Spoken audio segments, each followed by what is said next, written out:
Hello and welcome to the channel. We are the Hologrumps. I am Colum. And I'm Liam. And we're back with another review of WandaVision, this time episode 5, on a very special episode. But before we do any of that, as usual guys, if you could like and subscribe, help us grow the channel, we'd really appreciate it. And if you have any opinions about the episode, share them in the comments below as well. Right, okay, on to this episode. A lot of stuff to talk about in this episode, a lot more detailed than the last episode we were talking about. Liam, why don't you take it away? Ba-da-ba-da-ba-ba. So, we got mixed up in between two parts of the show. We have our TV show, and we also have the real world of the MCU going on, which is great.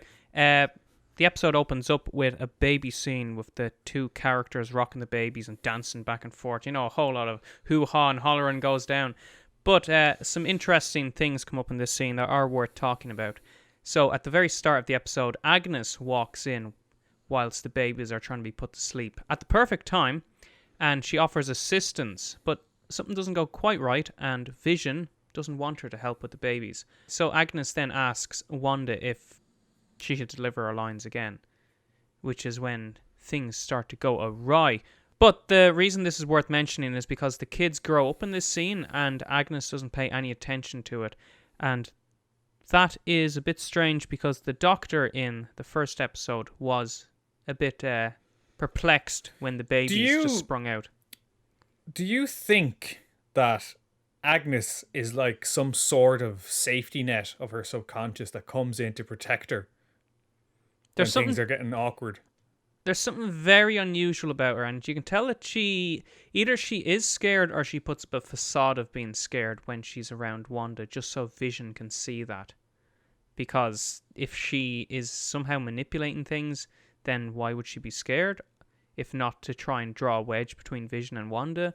But then it also opens up the question of, if she does want Wanda and Vision to succeed in what they're doing, why would she be trying to draw a wedge and a kink into Wanda's plan? So at the end of the episode, when the dog that they get dies, Agnes says to Wanda, you can do that. You can bring people back from the dead. So it's like, what if Ralph is dead? What if Agnes is somehow trying to use Wanda's powers to maybe bring Ralph back, and this is actually just a way of Wanda to see how ridiculous what she's done with Vision is? I think that's stretching it too far. I think that's stretching it way too far. I don't know what's going on, but I think that's giving it too much credit into so far as that's too convoluted, that line. I think that it's a part of her subconscious, and there are parts of a human element inside it that break through to show when they're surprised and stuff like that, stuff that they couldn't understand. You can bring people back from the dead. Oh, well, she'd hardly just go, yes, I knew she could bring people back from the dead, so I'll get her to bring back my husband, Ralph. What if Agnes, though, killed the dog herself to see if Wanda would bring it back from the dead? I don't know. See, but they do add a lot of layer. They do add a lot of depth into each episode. Like, it's going to be really deflating when we find out she's just another one of them. Like, it's going to be so deflating when we just find out, she's just another person that has her mind controlled.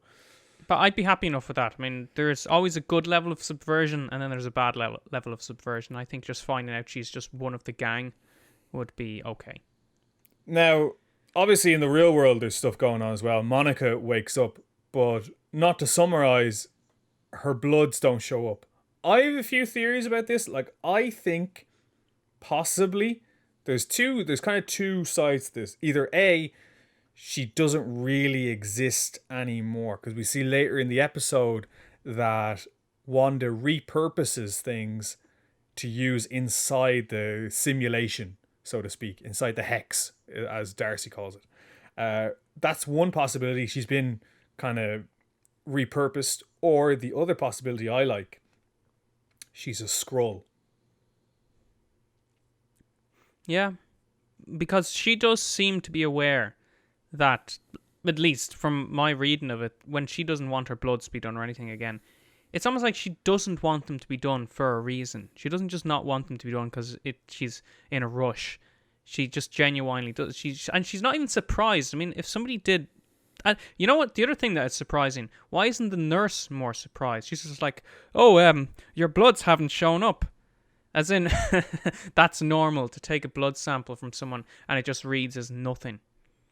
So they should be doing everything to stop her from leaving. But I don't think the show wanted us to pay too much attention to that.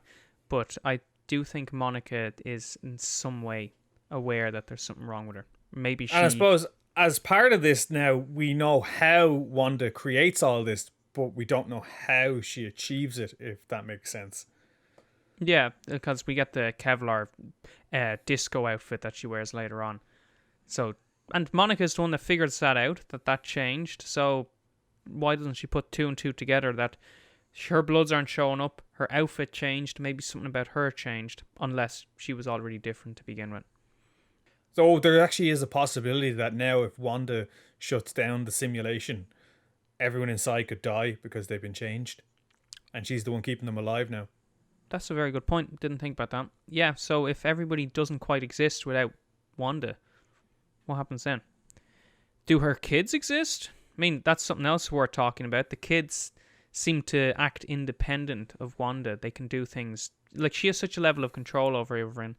And either she decides not to exert control on her kids, or her kids genuinely can do things without her say so. Like, I think it's been established that she has no control over them by the fact that she couldn't make them stop crying. She couldn't, yeah, that was it. And also they started laughing at her as well. Do you think the kids exist independently of Wanda, or do you think that they're actually a part of her?